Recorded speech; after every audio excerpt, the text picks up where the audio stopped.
On considère souvent que c'est sous Trajan que l'Empire connaît son extension maximale, notamment suite à ses guerres contre les Parthes et les Daces. Pour commémorer ses victoires militaires, en plus du trophée et de l'arc de triomphe traditionnel, il choisit de faire construire un monument alors unique et inédit dans le monde gréco-romain, une colonne. Les reliefs de cette colonne racontent les combats. Ils se lisent comme une bande dessinée géante qui se déroule en spirale sur 40 mètres de haut. On y voit principalement les deux guerres contre les Daces menées par leur roi Décébal. On les reconnaît facilement.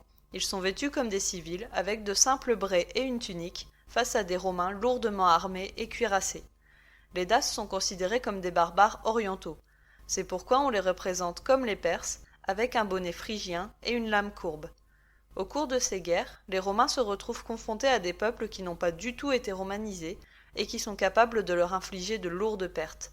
Par peur d'être eux-mêmes envahis, ils fortifient la frontière avec des palissades et des tours de guet. C'est le limès, qui symbolise les limites du monde romain, et au-delà, les hordes barbares. Au milieu de la mêlée, on voit même des femmes frapper des soldats romains à coups de torche.